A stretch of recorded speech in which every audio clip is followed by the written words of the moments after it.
Bueno, muy buenas tardes. Muchas gracias por conectar con nosotros en esta tarde y en esta nueva experiencia que la SECA pone en marcha.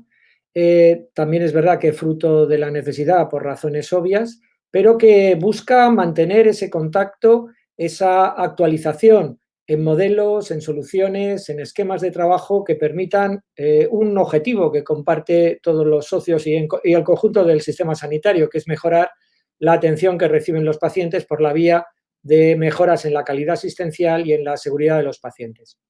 Esta tarde vamos en una sesión técnica con el patrocinio de Behringer a tratar un tema que particularmente resulta relevante por cuanto que la insuficiencia cardíaca representa un reto en todos los sistemas sanitarios y particularmente en el nuestro. Como sabéis, la prevalencia en España es ligeramente superior al de otros países de nuestro entorno y esto supone un reto desde el punto de vista organizativo y de recursos. En un entorno en donde los recursos son cada día más escasos y las necesidades son cada día más apremiantes y numerosas, repensar, como se ha hecho con el proyecto MIKE, acerca de esquemas y procesos de atención al paciente con insuficiencia cardíaca desde un prisma de asegurar la eficiencia, de asegurar la efectividad y de asegurar también, no menos importante, la experiencia de los pacientes, es lo que nos trae esta tarde aquí.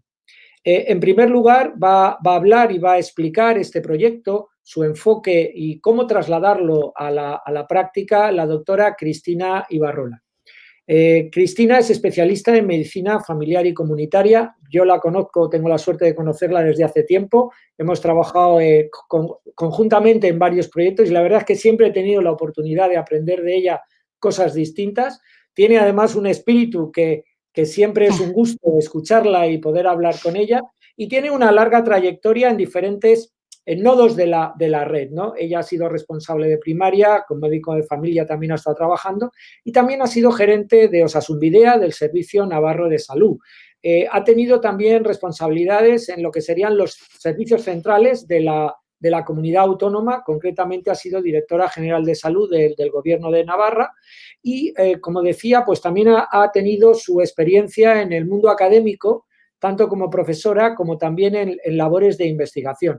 Ella ahora es parlamentaria foral y lógicamente, pues sigue trabajando en temas que tienen que ver con la política sanitaria, ¿no? O con la acción sanitaria, ¿no? Cristina, muchísimas gracias por estar esta tarde con nosotros aquí.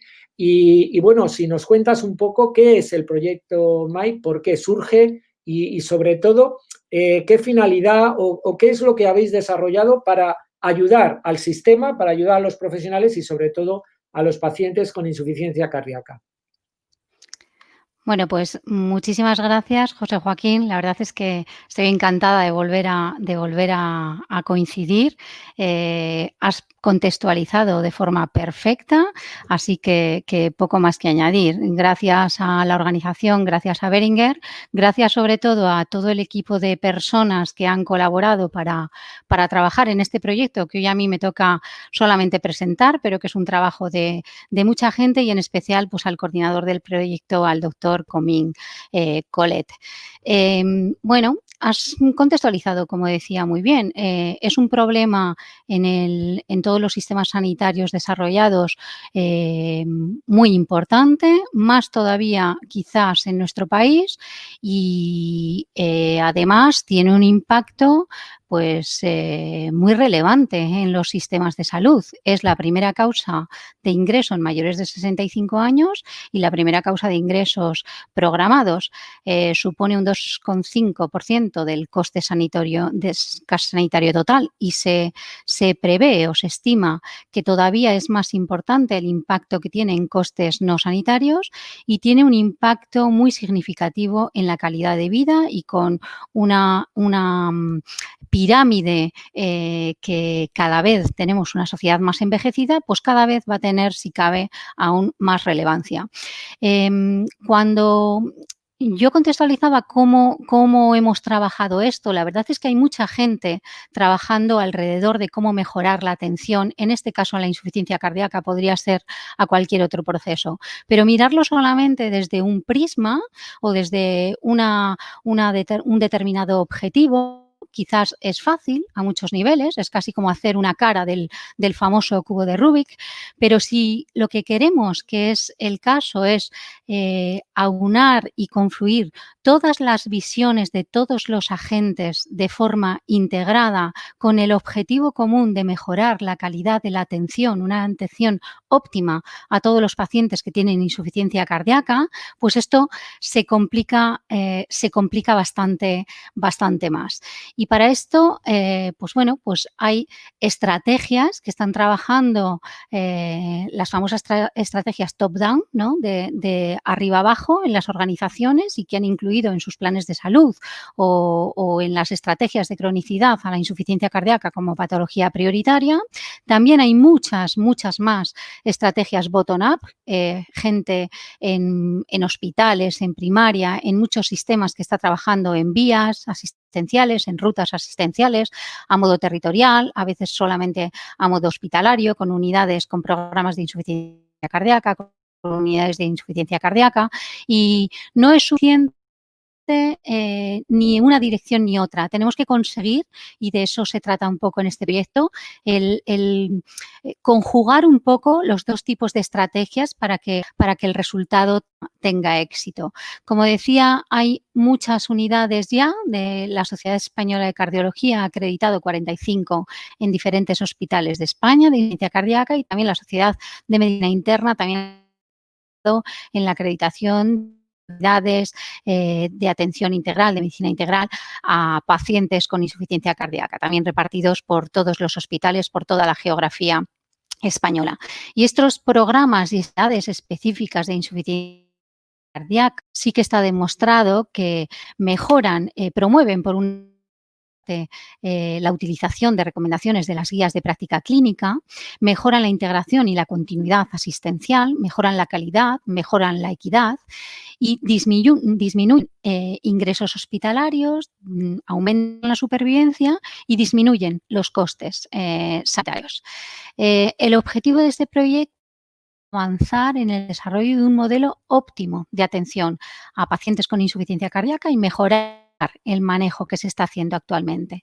Para ello, como objetivos específicos, pues nos proponíamos caracterizar todos esos patrones asistenciales o esas rutas asistenciales que ya existen, dispersos un poco por todo el sistema sanitario a nivel nacional, identificar buenas prácticas y áreas de mejora y priorizar los factores clave para conseguir llegar y avanzar a óptimo.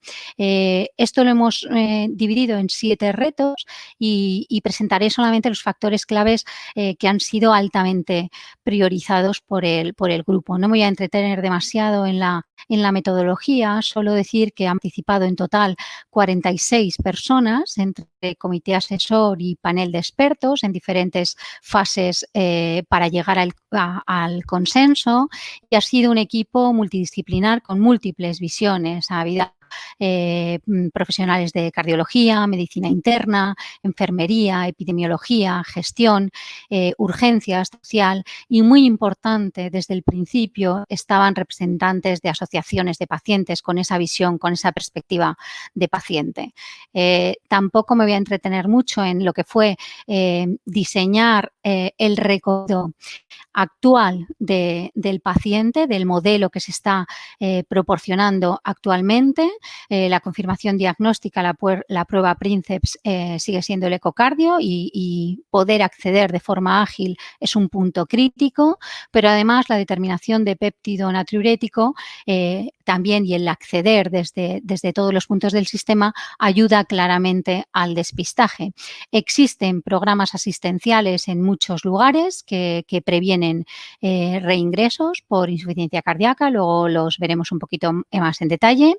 Los pacientes con alto riesgo de este reingreso se derivan directamente a estas unidades específicas de insuficiencia cardíaca, y también sabemos que una atención adecuada, tanto en el ingreso como en la continuidad de cuidados, va a conseguir reducir, prevenir otros reingresos, aumentar la calidad de vida y aumentar la supervivencia, como hemos dicho inicialmente. Y esto, pues bueno, pues requiere una reorganización a nivel de todo el sistema con una figura que es fundamental de cara a una gestión de casos, que es el referente del paciente, el referente clínico, habitualmente un cardiólogo o un internista, que es el que hace la valoración diagnóstica, la estratificación pronóstica y funcional, el que coordina con otras necesidades, con otros especialistas y que trabaja en equipos multidisciplinares que pueden ser pues, básicos, con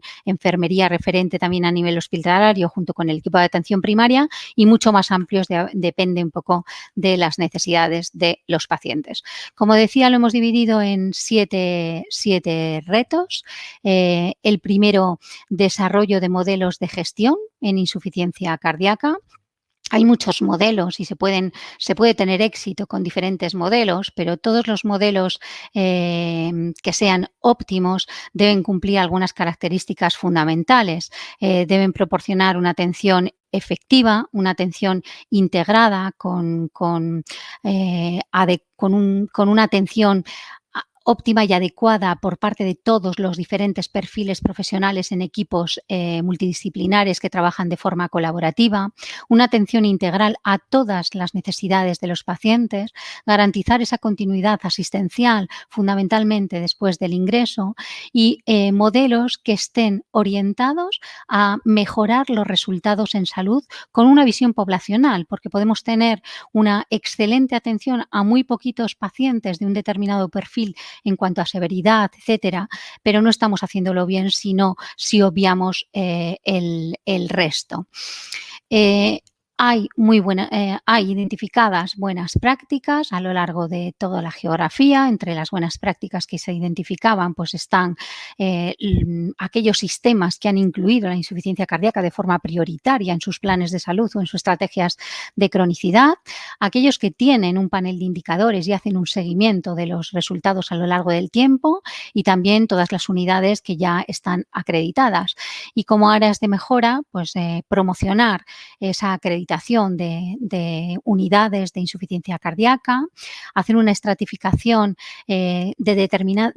diferenciando perfiles distintos con necesidades distintas y rutas asistenciales distintas para adecuarnos a las necesidades individualizadas de los pacientes, poner en práctica nuevos roles sanitarios, veremos luego alguno, optimizar los recursos, evaluar resultados, fundamental, y las organizaciones tienen que poner a disposición el desarrollo de herramientas para poder trabajar de esta manera.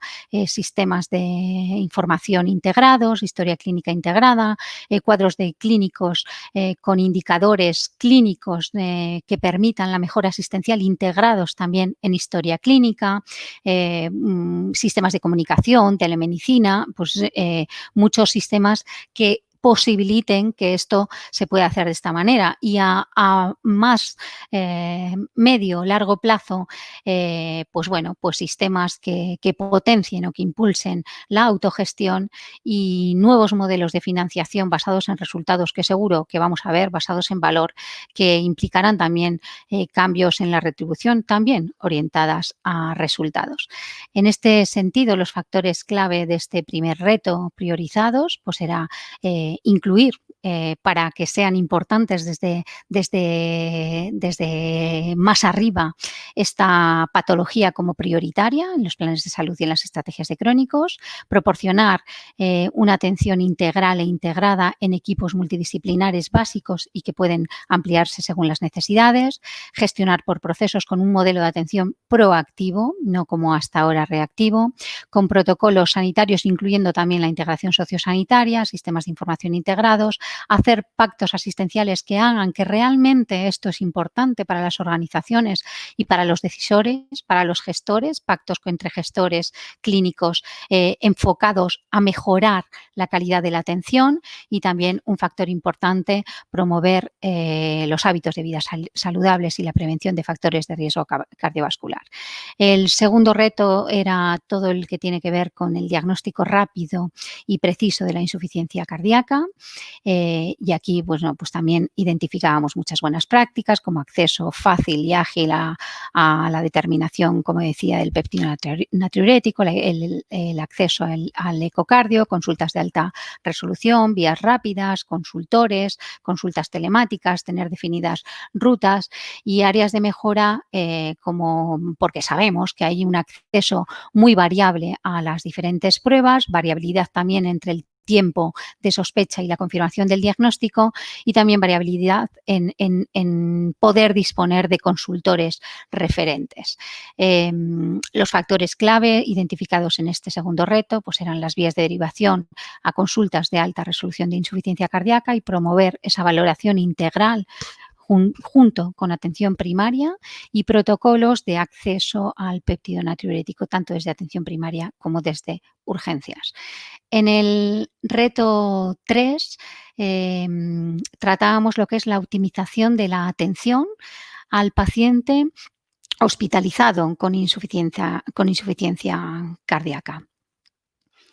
Entre las buenas prácticas que se identificó por parte de los grupos, pues los dispositivos asistenciales para prevención de hospitalizaciones que existen ya en muchos sitios, como el contacto telefónico, la pauta predefinida de diuréticos, la atención domiciliaria, la atención en hospital de día o las unidades de observación dentro de los servicios de urgencias.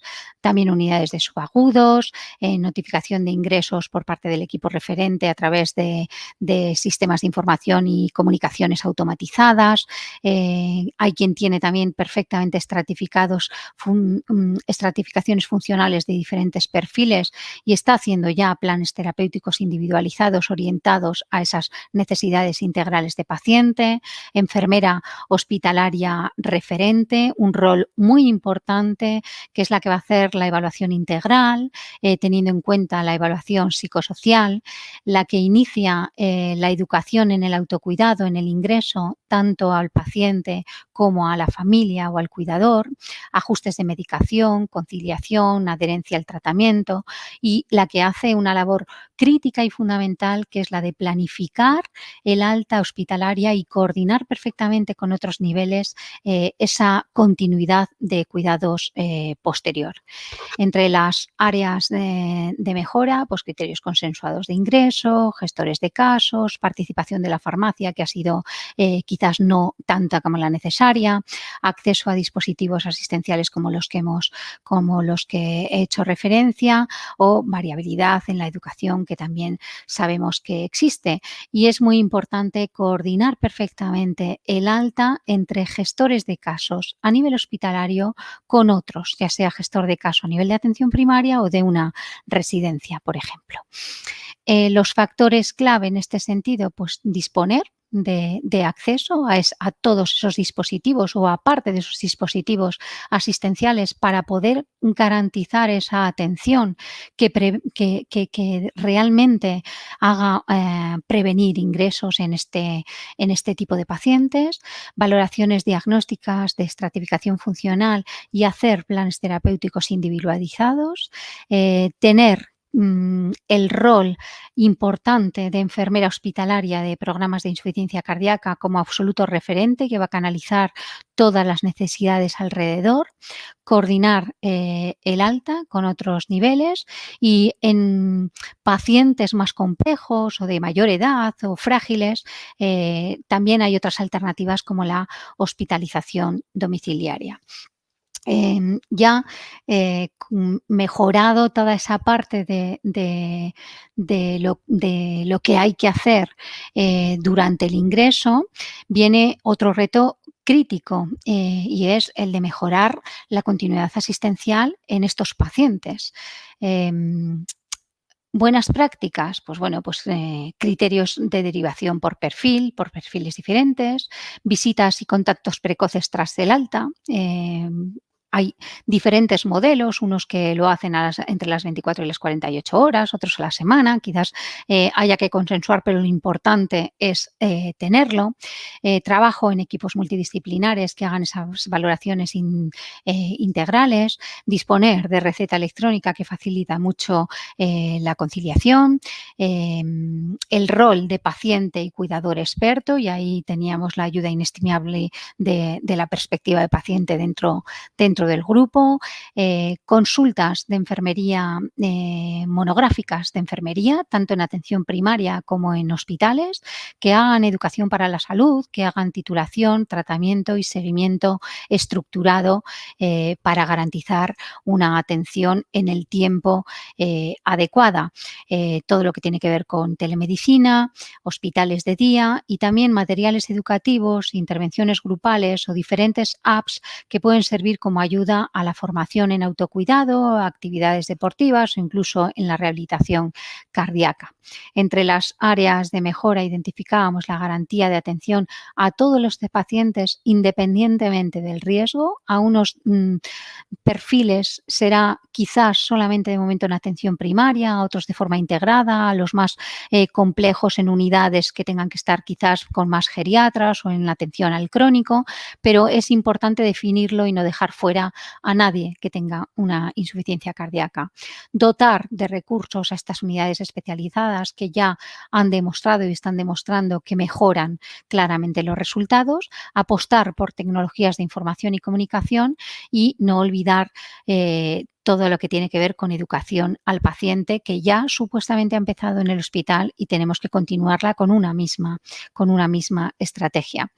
Entre los factores clave altamente priorizados por el grupo, disponer de criterios y de vías de derivación tras este episodio agudo, según diferentes perfiles y estratificaciones del riesgo, visitas precoces tras el alta hospitalaria, que como decía es variable, pero que llegamos a un consenso de grupo que al menos garantizarla en los primeros 7 días y en determinados casos un contacto precoz en las primeras 24-48 horas. Y hay diferentes modalidades de poder hacer este contacto o esta visita precoz. Puede ser presencial, puede ser no presencial, puede ser con atención primaria, con enfermería, a veces con el clínico referente, el cardiólogo, el internista o el geriatra, en hospital de día. Hay muchas formas de hacerla, pero lo importante es hacerlo y tener definido lo que hay que garantizar a partir de ese contacto. Establecer las funciones de hospital de día, facilitar el acceso más amplio a la rehabilitación cardíaca y así como todos los sistemas de información y la historia clínica, tener también acceso a la receta electrónica compartida entre toda la organización. Ya en el quinto reto, la planificación y coordinación del seguimiento crónico en la insuficiencia cardíaca, pues bueno, pues criterios de derivación, equipos de atención domiciliaria, importante el apoyo psicológico, a veces el trabajo social para las necesidades sociales en determinados pacientes, recursos sociosanitarios, consultor referente, consejo telefónico, telemedicina, hay variabilidad en la atención, necesitamos cuidados avanzados al final de vida que no los estamos garantizando en procesos no oncológicos y este es uno muy importante, equipos referentes en atención primaria y la gestión de casos. Y los factores clave, pues bueno, con lo mismo, los criterios y las vías de derivación de seguimiento de pacientes crónicos y estables, criterios de derivación en determinadas ocasiones a unidades de pluripatológico, planificación de intervenciones complejas en ocasiones cuando haya una insuficiencia cardíaca refractaria o en unidades de insuficiencia cardíaca avanzada, establecer planificación de cuidados avanzados de forma proactiva, teniendo en cuenta, y esto es muy importante, las preferencias del paciente, que es en lo que se basa un poco la gestión basada en el valor y tener criterios de derivación a unidades de cuidados final de vida. como hemos dicho. Luego había dos aspectos muy importantes. Uno era el reto 6, que es el desarrollo del papel de enfermería, muy relevante, como hemos ido viendo a lo largo de toda la presentación, por su papel facilitador a lo largo de toda la continuidad asistencial, por su papel de canalizar toda la valoración de todas las necesidades de forma integral del paciente y garantizar un plan terapéutico también que cubra todas esas necesidades integrales, un referente muy accesible que hace la gestión de casos y decisivo en algunos aspectos como la educación, la monitorización o el seguimiento. Hay consultas de enfermería especializada en primaria y en hospitales en diferentes lugares, como áreas de mejora, desplegar y garantizar la gestión de casos, el consejo telefónico, las consultas de enfermería especializada, los nuevos roles de enfermería, como esa enfermera referente de las unidades hospitalarias o la enfermera de consejo sanitario o enfermera gestora de casos, y para eso habrá que hacer una reestructuración de los recursos del sistema. Y ya como último reto, el de la formación, muy importante, aparte de acreditar las unidades, garantizar de programas de formación y de a veces de estancias formativas en unidades específicas para poder trabajar de forma integrada desde atención primaria y llegar a la formación de todos los profesionales. Ya voy terminando un poco con las conclusiones del proyecto. En primer lugar, querría destacar el papel, el impacto tan importante de la insuficiencia cardíaca en el sistema sanitario y el impacto que va a tener que cada vez va a ser mayor en esta sociedad, como digo, cada vez más envejecida, la necesidad de que los sistemas sanitarios aborden esta patología de forma prioritaria en sus planes, porque se necesita de forma urgente, no solamente ya para garantizar la sostenibilidad del sistema a largo plazo, sino sobre todo para mejorar la atención que estamos proporcionando a estos pacientes con necesidades complejas y a todo su entorno de forma integral, ponerlo en valor a nivel de las organizaciones. Es absolutamente crítico.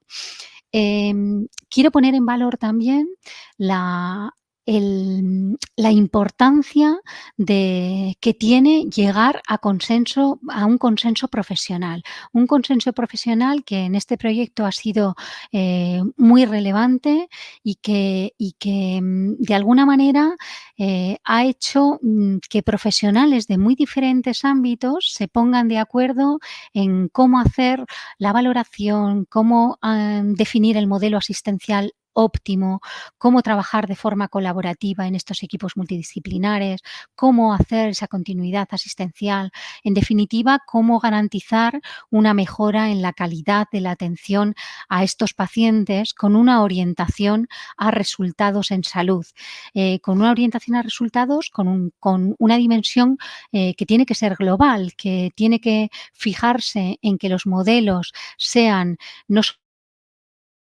más efectivos, con mayor calidad o mayor seguridad, también que evalúen la parte económica, pero integrada dentro de los resultados, no como vía diferente, y que tengan en cuenta la perspectiva del paciente y resultados desde la perspectiva del paciente y desde la perspectiva también del profesional, porque depende de lo implicado y de lo motivado que esté el profesional, es evidente que los resultados también cambian. Y pongo en valor también las experiencias ya implantadas de abajo arriba que existen en muchísimos hospitales y en atención primaria por toda la geografía española. Pongo en valor también de este proyecto el que se ha contado con los pacientes desde el principio, que es como hay que trabajar a presente y a futuro dentro de las organizaciones si queremos garantizar una atención integral e integrada. Hay que tenerlos desde el diseño de las intervenciones, también durante la implantación y también en la evaluación. Y esto, pues de alguna manera en este proyecto, que no suele ser habitual, se ha cumplido. Y por parte de las organizaciones, de los decisores, de los gestores, de los políticos que hacen política sanitaria, hay que todo el resto de agentes, sobre todo los profesionales, tienen que visualizar, también los pacientes, que esto realmente es prioritario y es importante para la organización. Para eso se pueden hacer, como decía, pactos asistenciales orientados a mejorar la calidad y a los resultados, pero las organizaciones tienen que apostar por poner a disposición de los clínicos todas las herramientas que ellos necesitan para trabajar de esa manera. Esos sistemas de información, esos sistemas de evaluación de resultados integrados en historia clínica con los indicadores con los que ellos han participado, devolviéndoselos de forma fácil, sencilla, que les sirvan para su día a día, también teniendo en cuenta a que se puedan incorporar resultados reportados por los pacientes y también tenerlos en cuenta. Y este rol no puede ser solamente de boquilla, tiene que demostrarse con hechos. Bueno, yo como soy navarra, os he puesto estos elementos que me parecían claves en diferentes lugares de la geografía navarra, que aunque somos muy pequeñitos, como veis, son absolutamente diversos, de alguna manera, como todas esas visiones diferentes que tenemos cada uno de los actores implicados cuando nos enfrentamos a un proyecto como este, pero que se pueden aunar, conjugar perfectamente. Y si lo hacemos, no solamente conseguiremos hacer perfectamente ese cubo de Rubik del principio, sino que puede tener éxito uno mucho más complejo cuando le vayamos sumando pues toda la parte del sociosanitario o toda la parte, como hemos visto ahora en última actualidad, que de repente nos viene, pues como ha sido la pandemia del COVID y que de alguna manera nos desmembra todos los pilares que estábamos construyendo las organizaciones mucho más despacio de lo deseado para trabajar de esta manera, y que ahora más que nunca es necesario no ya seguir, sino volver a recoger lo que ha quedado y reconstruirlo mucho más fuerte entre todos. Y nada más, muchísimas gracias. Pues, Cristina, muchísimas gracias. Nos has conducido perfectamente para identificar problemas prácticos, problemas cotidianos que afectan al abordaje de los pacientes con insuficiencia cardíaca. Nos has planteado claros retos que hay que abordar y cómo con la cooperación y el consenso entre profesionales, involucrando también a los pacientes, pues se pueden aportar soluciones. Y al final hemos visto que esta propuesta engarza y, si no me equivoco, resaltando un poco lo que significa la gestión clínica en el día a día y las posibilidades que esto tiene. Yo creo que ha sentado las bases para tener ahora una tertulia, un debate seguro que enriquecedor para todos. En este debate vamos a contar con la participación del doctor Álvaro González Franco. Álvaro es médico internista en el Hospital Universitario Central de Asturias. Muy buenas tardes. Gracias por la participación. Él ha sido impulsor de una de estas unidades para insuficiencia cardíaca y además, bueno, Álvaro tiene una experiencia también dilatada en temas, evidentemente en la asistencia, obviamente, pero también en todo aquello que supone la gestión, y ha estado como responsable tanto en la atención sanitaria como salud pública en Asturias, en el área 5, ¿no? El área 5 de tu tierra, y también ha sido coordinador de SEMI, del grupo de insuficiencia cardíaca y fibrilación auricular, ¿no? Así que buenas tardes y gracias por tu participación. Nada, buenas tardes a vosotros. Gracias. Tenemos también con nosotros a Concepción Cruzado. Concepción Cruzado es enfermera de una unidad también de insuficiencia cardíaca. ¿Qué tal? Muy buenas tardes. Y gracias por estar aquí con nosotros esta tarde. Ella trabaja específicamente con temas que tienen que ver con temas de las familias, también de los pacientes, ¿no? Con lo cual también es una perspectiva que debemos de considerar. Y ella realiza este trabajo en el Hospital Virgen de la Victoria en Málaga. O sea, que hemos ido del norte hacia el sur y ahora nos vamos hacia el este. Gracias, Concepción, por tu participación. Y Laia Alcover, la doctora Laia Alcover, ella es médico de atención primaria. Buenas tardes. Muchas gracias, Laia, por tu participación también esta tarde aquí. Sabemos que te hemos sacado de un poco las tareas asistenciales, no lo puedes negar.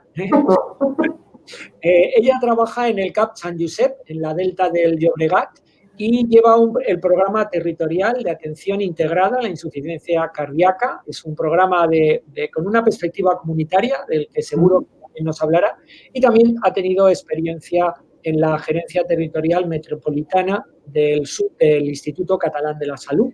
y seguro que también esta combinación de tener labores asistenciales, de haber pasado un tanto por la gestión y visualizarlo desde distintos frentes, pues yo creo que ayuda a que las cosas, bueno, pues el debate sea, como decía, enriquecedor.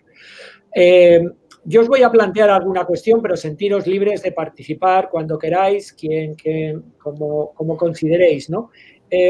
Casi os lanzaría una, porque Cristina nos ha puesto el reto delante de todos, ¿no? El tema de la atención integrada y cómo lograr esa atención integrada, que vamos persiguiendo desde muy diversas maneras, pero que siempre es complejo, ¿no? Y como vosotros conocéis muy bien el proyecto MAI, tenéis claro cuáles han sido los elementos esenciales, sé que lo que os voy a preguntar es complicado, difícil, que así es un séptimo reto, Cristina, ¿no? Es un reto adicional. ¿Qué elegiríais o dónde pensáis que hay que pivotar sobre todo o qué puede ser la necesidad mayor que nuestro sistema tiene? A lo mejor puede ser distinto en una comunidad que en otra, pero ¿cuáles serían, a vuestro juicio? Evidentemente hay que atender el modelo en su conjunto, como nos lo ha explicado Cristina, pero no sé si hay algún elemento diferenciador que para vosotros particularmente en vuestra experiencia resulte interesante. Tenemos primaria, tenemos enfermería especializada, tenemos el tema de una perspectiva gestora, tenemos el tema de la atención hospitalaria. ¿Dónde posicionaríamos a lo mejor estas claves donde nuestro sistema es más deficitario y por lo tanto el esfuerzo necesita mayor atención? Pues adelante, Elaya, por favor. Voy a empezar. Para mí lo más importante es la visión poblacional, ¿no?, del problema, es decir, no entender que vamos a hablar de los pacientes que están en el hospital o que están en la primaria, son los mismos pacientes que van circulando. Entonces creo que cualquier programa tiene que ser territorial y de visión poblacional. Vamos a intentar abordar el tema con esta perspectiva, ¿no? A partir de aquí, yo creo que hay algunos puntos que sí que son importantes y que en nuestro programa territorial pues, ha sido bastante la clave para la mejora que hemos obtenido, ¿no? Uno es el tema de la transición, es decir, las transiciones que hacen los pacientes de un dispositivo a otro, ¿no?, de primaria, del hospital, de urgencias, donde sea. Programar estos cambios bien es bastante importante. Y después el tema de que no todos los pacientes están en el mismo momento, ¿no? Y por lo tanto, pues tener claro un paciente en qué situación está y a partir de aquí, pues intentar darle lo que en aquel momento necesita, ¿no? Y en este punto, pues por ejemplo, en el momento, sabemos todos, ¿no?, que después de un ingreso hospitalario, pues es un momento de mucha fragilidad, ¿no? Y que realmente lo que vamos a hacer con estos pacientes después del alta hospitalaria, en este momento tan difícil, para determinar bastante qué va a pasar después, ¿no? Entonces, creo que estructurar bien el seguimiento que se hace después de un ingreso hospitalario por insuficiencia cardíaca es importante. En nuestro caso, lo que hemos hecho es ponernos de acuerdo, ¿no?, en un pacto clínico, porque al final es de lo que se trata de ver, ¿no?, los pacientes cuando están ingresados y tienen que volver a casa, pues quién hará este seguimiento más exhaustivo durante un tiempo, ¿no?, 6 meses más o menos, ¿no? Y aquí pues hemos estructurado guías clínicas específicas, ¿no?, tanto los pacientes que van a volver pues, a su equipo de atención primaria, ¿no?, y seguirán este seguimiento específico estructurado que le llamamos durante 3 meses en su equipo de referencia, o bien aquellos pacientes más frágiles que los llevarán los equipos de cronicidad también del territorio, o bien los que pues, siguen este seguimiento estructurado durante un tiempo en la unidad, ¿no?, del hospital. Creo que esto es bastante importante, estos puntos. Perfecto. Y para Álvaro o para Concepción o Cristina también. Álvaro, ¿algún elemento que tú destacarías? Porque ya nos ha hablado, perdona, del tema ya una vez que ya el paciente, dijéramos, ya está en el sistema, ¿no? No sé si también hay elementos que tienen que ver con la mejora del diagnóstico que sean relevantes aquí, porque no sé si los pacientes que os llegan ya os llegan después de un tiempo que a lo mejor se podría haber acortado o no sé si estoy en lo cierto con...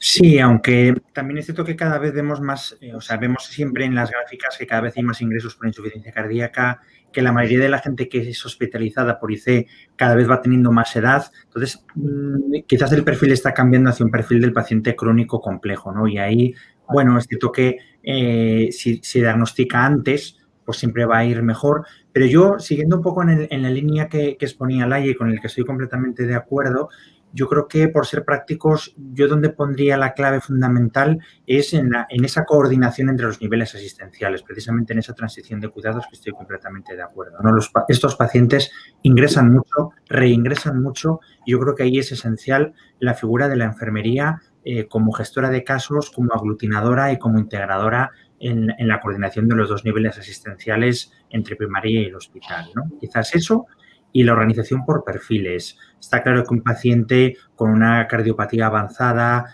pues en la unidad de insuficiencia cardíaca avanzada de los hospitales de cardiología, pues van a ser muy bien tratados, pero es una N concreta.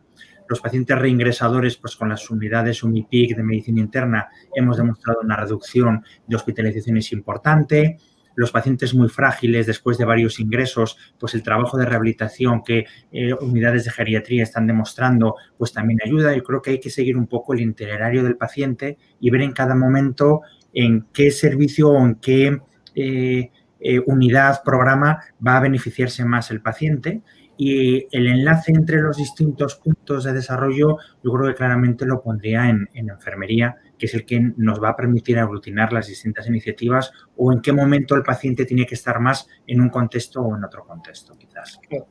Concepción, un poco en línea con lo que estamos hablando, la coordinación entre la enfermería de primaria y de hospitales, en este caso, está funcionando. Claro, habrá de todo, evidentemente, me imagino, pero tú la visión que tienes un poco es que sí que está funcionando correctamente. ¿Qué aspectos podrían reforzar también? Porque entiendo que la labor de enfermería de primaria, de manera muy integrada con la labor que se realiza en las unidades más especializadas por el puesto perfil, probablemente ayude a evitar descompensaciones, ¿no? ¿O cómo podría reforzarse este papel? ¿O dónde crees que habría que poner no sé, el foco de atención, ¿no? Vale, yo estoy totalmente de acuerdo con Laia y con Álvaro, ¿no? Creo que el problema de la insuficiencia cardíaca un poco es que siempre se ve por parcelas, ¿no? Y lo que hay que mejorar es la coordinación. Y un poco lo que ha dicho también Álvaro, ¿no? Creo que se ha trabajado mucho en la transición al alta, ¿no? Y eso es verdad que con las gestoras de casos está bastante trabajado, más o menos, es verdad que depende de cada hospital, depende de cada autonomía, ¿no?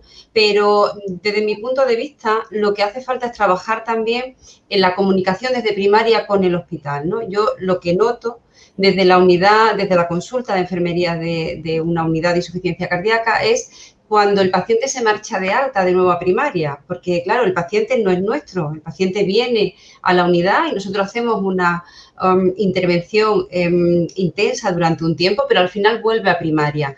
Y ahí es donde yo creo que ahora mismo habría que trabajar mucho más, ¿no? La enfermera de primaria... no soy enfermera de primaria, porque no he trabajado con ellos, pero yo creo que sí, que tiene que cambiar un poco la forma de trabajar, ¿no? De trabajar realmente por la educación del paciente, por el empoderamiento del paciente, por el autocuidado, ¿no? Ahí yo haría ahora mismo eso, en la primaria, yo creo que es lo que falla. Cristina, tú has sacado el tema de la formación también como un reto y la necesidad de alguna forma desarrollar esquemas que ayuden precisamente a lo que estáis comentando, entiendo también, ¿no?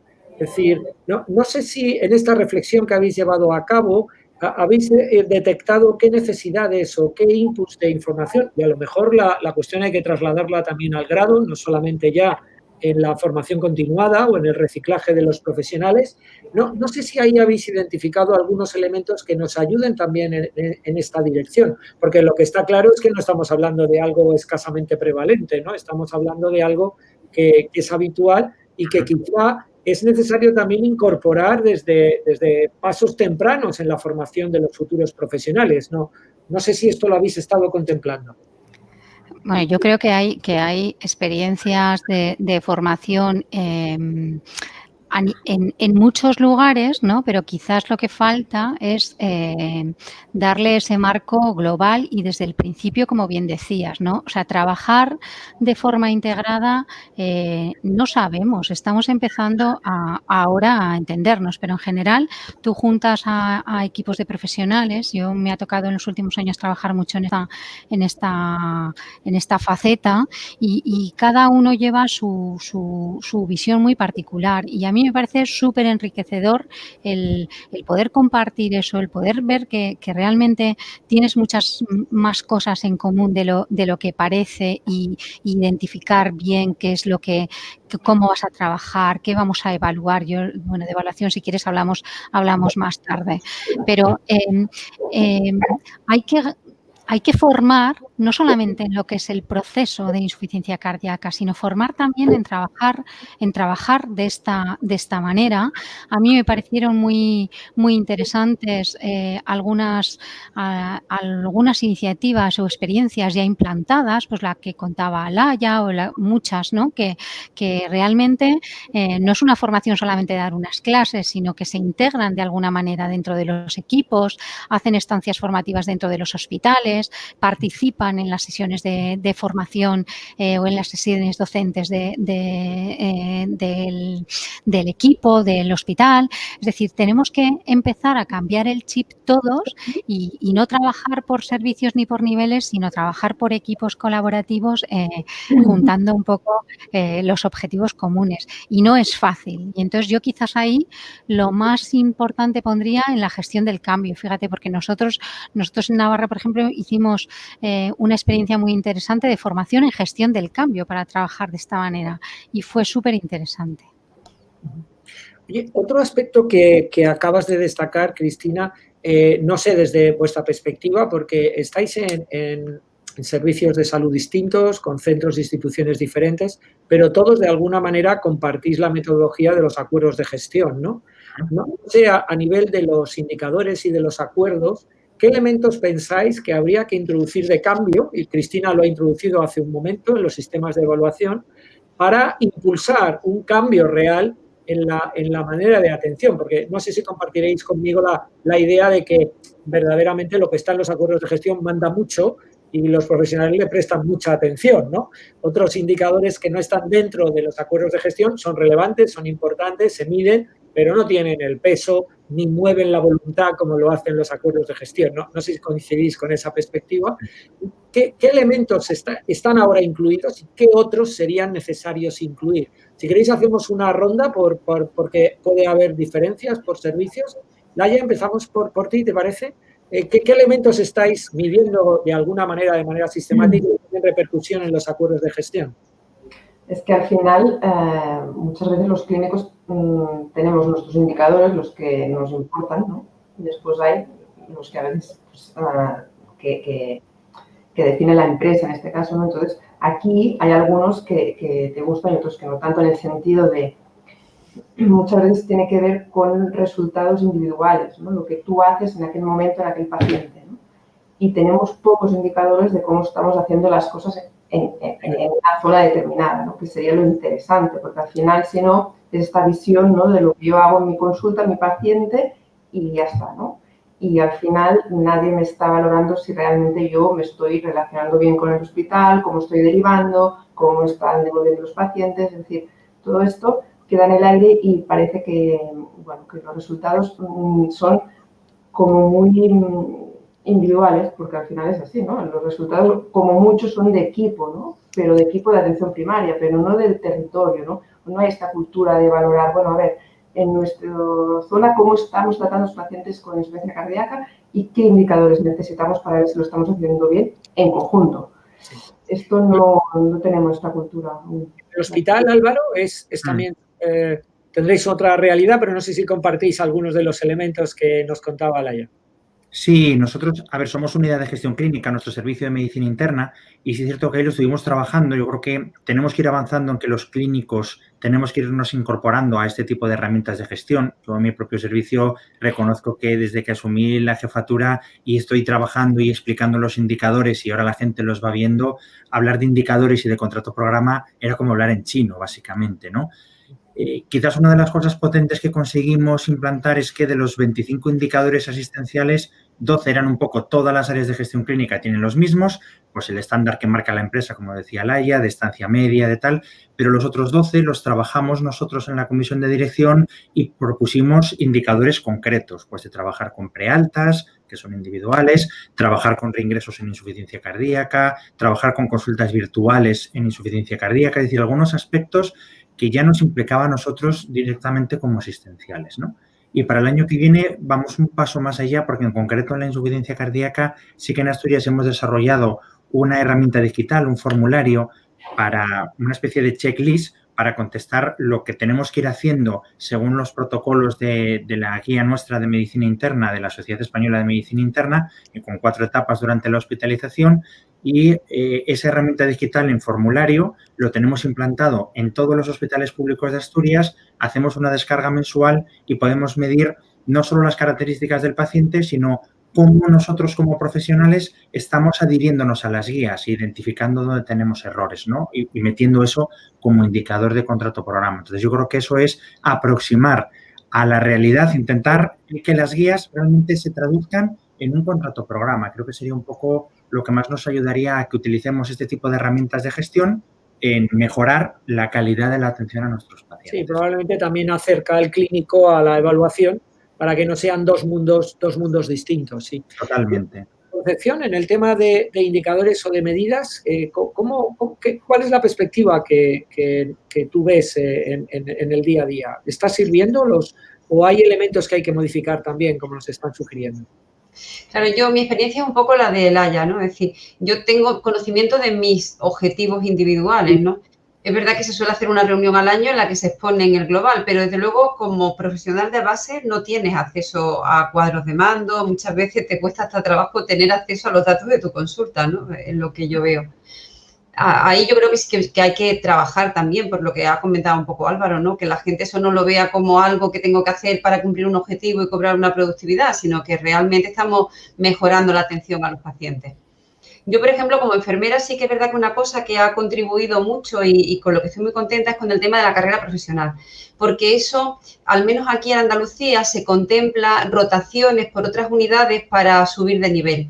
Y hace que roten conmigo muchas enfermeras de primaria, enfermeras de otros hospitales, y sí me parece una experiencia súper enriquecedora, además de comunicarnos y de cambiar cosas muchas veces más que los propios indicadores, que si os contara los míos, pues número de planes de cuidado, número de no sé cuánto, cuestionario y poco más, ¿no? Cristina, desde la experiencia de servicios centrales, porque una cosa son la experiencia que comenta Concepción, pues tiene que ver con mis objetivos que yo tengo que cumplir, etcétera, ¿no? La experiencia que tenemos de otras perspectivas, pero desde servicios centrales, que se visualiza un poco cómo se está moviendo, ¿no? El panorama en una comunidad o incluso en alguna institución, como comentaba Álvaro. ¿Qué tipo de indicadores, a tenor del modelo que nos has estado introduciendo en él, sería necesario a lo mejor modificar, ¿no? ¿Qué cuestiones? No sé si, como Laia apuntaba, de un enfoque poblacional o de experiencia de paciente o de algún otro que tú consideras o que en tu experiencia crees que habría que avanzar en esa dirección. Bueno, me tocas el punto que más me gusta.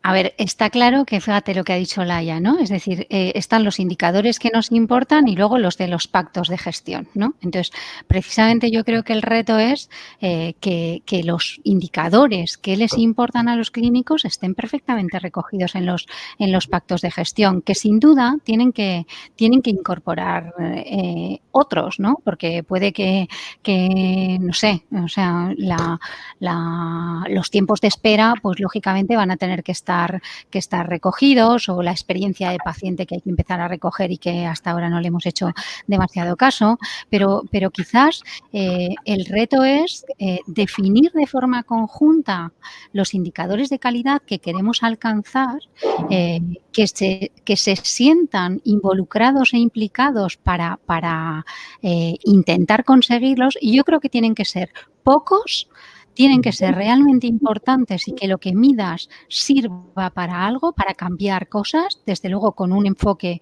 poblacional sí o sí, y que no supongan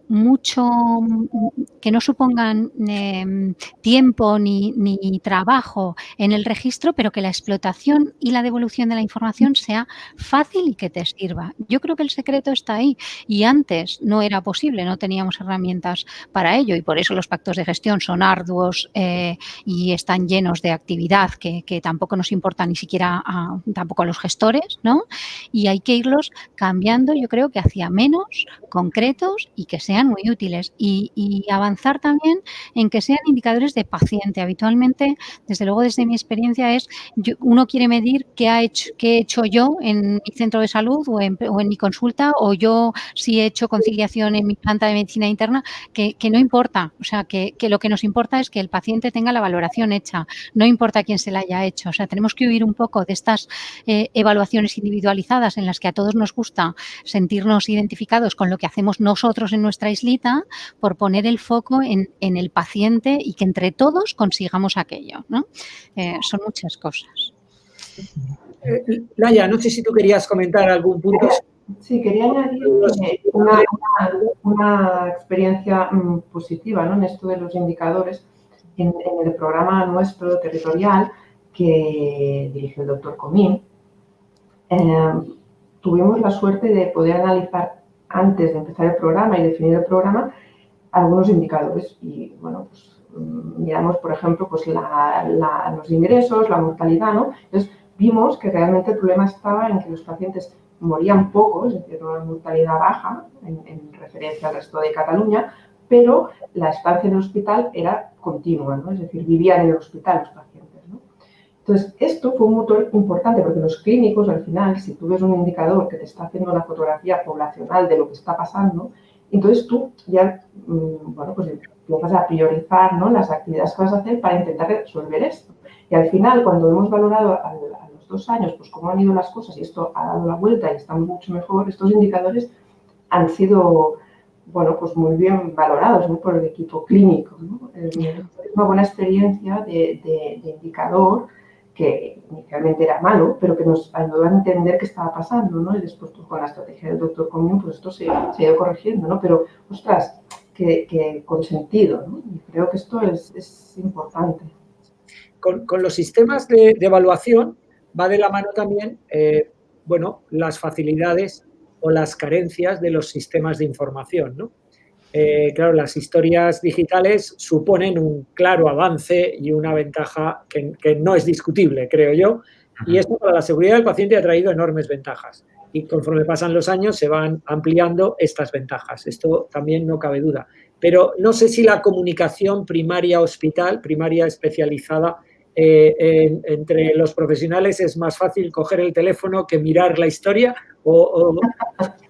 ¿qué habéis encontrado en este estudio y qué cambios pensáis que son definitivamente urgentes, dijéramos, en términos globales? Obviamente en cada sitio puede ser distinto, tampoco vamos. Pero en términos generales, ¿pensáis que hay suficiente interoperabilidad entre primaria y especializada o esto todavía es una asignatura pendiente, dijéramos? Yo creo que una cosa es conocernos, saber qué hace el otro, esto es una cosa, y la otra cosa es comunicarnos cuando ya nos conocemos. Porque a veces, claro, es muy difícil que un sistema, solamente con el sistema, tú entiendas qué está haciendo el otro. Entonces, primero conocernos.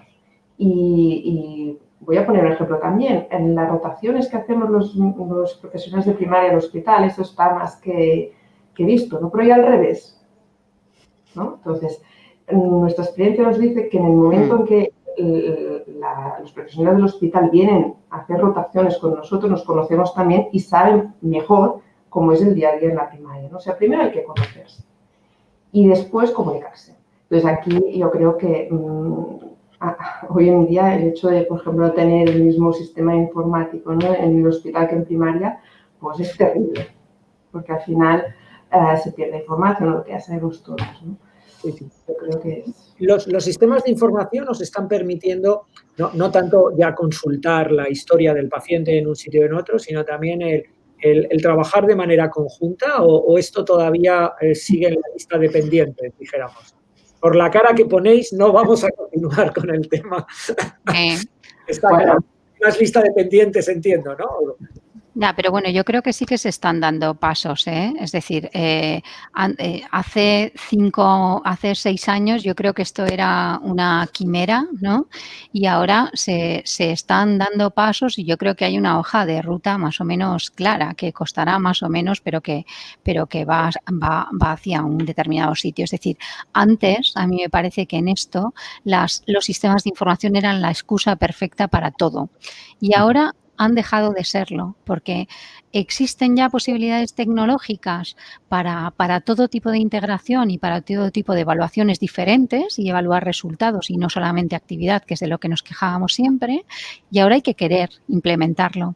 Y yo ahí pongo también una pincelada, y es que cuesta, no solamente todo depende de la tecnología, cuesta trabajar de otra manera, cuesta registrar todos en un mismo sitio, todo de la misma manera, y a veces, incluso teniendo tecnológicamente la posibilidad de hacerlo, tienes que convencer al cardiólogo, al internista, al de primaria, a la enfermera, al tal, que cuando mide, no sé, cuando tome, voy a poner una cosa fácil, pero la tensión la tiene que registrar siempre de una determinada manera o siempre con es decir, hay pequeñas cosas que cuestan mucho el cambiarlas, y eso también hay que trabajarlo de forma conjunta con los sistemas de información. Los tiempos se nos comen y al menos hay 3 cuestiones que me gustaría en 15 minutos que nos quedan que abordáramos, si os parece bien.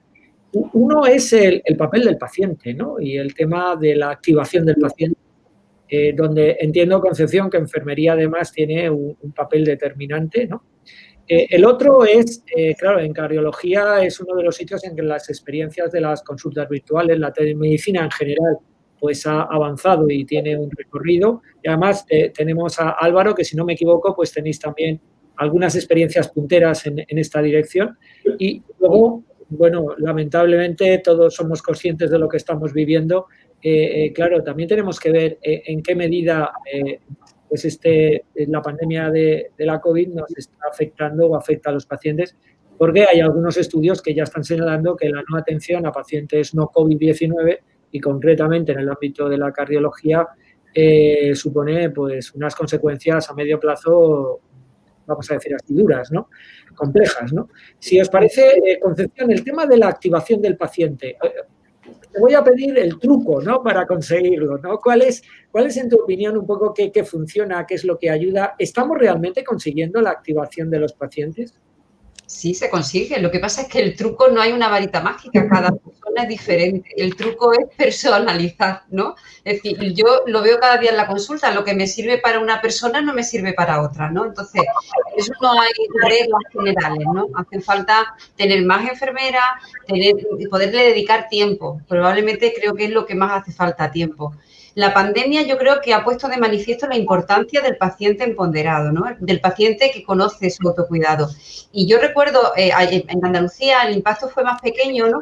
Y lo que estuve en consultas presenciales fue un mes, pero me sentía súper orgullosa porque mis pacientes no iban a urgencia, ellos sabían lo que tenían que hacer, llamaban por teléfono, es decir, era una cosa que tú dices, esto funciona, ¿no?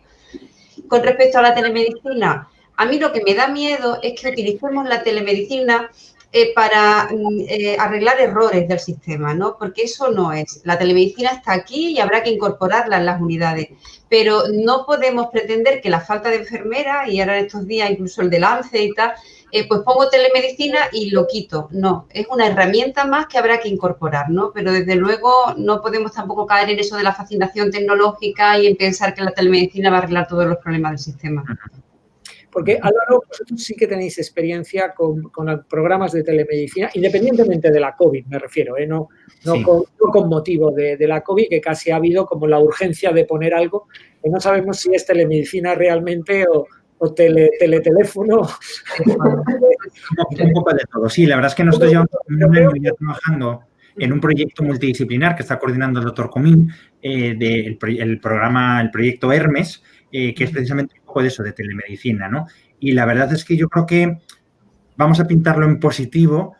Una de las pocas cosas que esta pandemia del COVID nos puede traer es la ventana de oportunidad de aprovechar las herramientas tecnológicas. Yo recuerdo que nuestra consulta virtual de medicina interna de insuficiencia cardíaca, era la única que teníamos en el servicio, y estos 2 últimos meses o 3 últimos meses, el 30% de todas las consultas que medicina interna ha hecho en el UCA las hemos hecho telefónicas. Entonces, yo creo que esto ha venido para implantarse. Efectivamente, estoy de acuerdo con Concepción, no puede ser en sustitución de, pero sí que a pacientes crónicos que ya hemos iniciado la educación, que ya los tenemos, digamos, con un primer contacto, el poder seguir el seguimiento telemático, incluso por videoconferencia para poder ver los edemas, el poder registrar las tensiones y poderlo manejar telefónicamente, hoy por hoy es un hecho, y encima te lo aceptan muy bien y están encantados de, y entonces no tengo que ir al hospital, qué bien, porque no quería ir, ¿no? Y les puedes controlar en distancia. O sea, que es complementario a, no en sustitución de, porque una primera consulta tienes que hacerla presencial, una primera educación tienes que hacerla presencial, pero una vez que ya tienes un poco enganchado al paciente y orientado, muchas de las consultas que las hacíamos presenciales por inercia, yo creo que claramente las podemos transformar en telemáticas. No sé si digo algo totalmente equivocado, pero además, hasta donde conozco, ¿verdad?, el tema de la telemedicina, la tecnología, estos términos, también en estos tiempos de escasez de recursos, es una de las líneas que probablemente puede obtener también financiación externa, en el caso de la Unión Europea, para programas específicos, y esto también lo hace que sea también atractivo, aparte de resultados que hay que relacionan con una menor mortalidad y una mayor activación de paciente, ¿no? Yo creo que también esa línea es otra de las que tienen sentido, ¿no? Es una realidad de información que comentabas, de mantener la continuidad asistencial. Nosotros en Asturias estamos muy atomizados y tenemos historias clínicas electrónicas diferentes para primaria y para especializada, para hospitalaria, pero realmente el hecho de encontrar un pool de datos que sean comunes y que nos permitan seguir el itinerario y el proceso del paciente en todo momento nos va a ayudar mucho, sobre todo a esos ítems que sabemos que tienen impacto en reducción de ingresos, en visitas a urgencias, en calidad de vida, en educación, en empoderamiento, como decía antes Concepción. Yo creo que son de las líneas que claramente desde Europa se están potenciando, ¿no? Y el programa, este Horizonte 2020 está en esa línea. Oye, la pandemia, ¿no? Esto es algo, ya digo, era inevitable que os hiciera la pregunta. ¿Qué impacto ha tenido la primera ola, que nos puede enseñar un poco por dónde puede ir esta segunda ola, en la calidad de la atención que reciben los pacientes con insuficiencia cardíaca? ¿Qué medidas podemos aprender de la primera ola para no cometer errores de entonces y que ahora haya una atención diferente? ¿Qué consejos pensáis que deberían de atender bueno, pues los sistemas y los que de alguna manera, tanto compañeros clínicos que están en primera línea como también quienes están en la organización de los servicios, que ya tienen bastante en esta época del año para poder afrontar esta situación que desde luego pues, nos ha sobrepasado en todos los ámbitos, ¿no? ¿Qué lecciones aprendidas? Porque no cabe duda que la no atención a pacientes no COVID, que sin duda alguna pues, podía ser necesaria y una medida de prevención, bueno, pues que nadie puede, en fin, criticar, pero también es verdad que tiene consecuencias y en este segundo brote pues también hay lecciones aprendidas, ¿no? ¿Qué ideas o qué reflexión pensáis que podemos hacer esta tarde? ¿Empiezo yo directamente? Mira, a mí, un poco hilando con lo que estábamos comentando antes, o sea, es verdad que la telemedicina es una oportunidad, etcétera, pero a mí los cambios abruptos en general, cuando te empujan a hacerlo y tiene que ser de hoy para hoy, tienen mucho riesgo de salir mal. Es decir, el no pensar bien cómo vamos a atender los procesos, qué vamos a hacer a través de telemedicina, que no, a mí me parece que tiene muchos riesgos. La irrupción de la pandemia, pues yo creo que, bueno, que en los primeros meses de marzo a abril, pues bueno, pues quizás no dio tiempo a que los sistemas pensaran en que los problemas de salud de la población, a veces más importantes, siguen estando ahí y no puedes abandonarlos para centrarte solamente en una cosa, pero que nos vino, bueno, pues de alguna manera sobrepasó lo que el sistema podía hacer. Pero a partir de ahí, a mí me parece que no podemos obviarlo. O sea, hay que hacer una evaluación rigurosa rigurosa de qué ha pasado y seguro que no vamos a poder en diferentes oleadas garantizar la misma atención y a todo como antes. Seguro que no. Pero también es verdad que no nos podemos permitir como sistema el dejar de hacer o de atender de forma adecuada determinados procesos en pacientes que a lo mejor tienen un daño irrecuperable o una... Entonces, procesos importantes, yo creo que pacientes con insuficiencia cardíaca, muchos con otras patologías, nos estamos jugando el que no salgan de casa, el que sean, no sé, o sea, no nos puede volver a pasar. Es decir, ha pasado una vez, pero no puede volver a pasar. Y tendrás que dejar de hacer otras cosas que puedan esperar y no sean importantes. Pero desde luego esto, yo creo que no hay excusas para hacer una rigurosa evaluación pormenorizada y monitorizarlo y afrontar los problemas importantes de la población. A mí la verdad es que me da mucha pena en esa línea, ¿no? Porque creo que nadie se ha acordado de los pacientes crónicos en esta pandemia, ¿no? Cuando, claro, quizás se vieron los hospitales desbordados, los cuidados intensivos, pero yo lo que hubiera hecho probablemente este verano es reforzar la primaria para eso, para esos crónicos que, por así decir, se portaron bien, no fueron a urgencias, se quedaron, pero hay algunos que llevan meses demandando para una analítica, para que lo vea un médico de familia, por teléfono, y luego también igual, ¿no? Otra cosa que me ha dado mucha pena es lo que se han deteriorado estos pacientes, ¿no? Pacientes que conocía y que de pronto cuando vienen a los 3 meses, claro, han perdido sus relaciones sociales, han perdido el salir, el paseo físicamente, psíquicamente, es que es un deterioro total.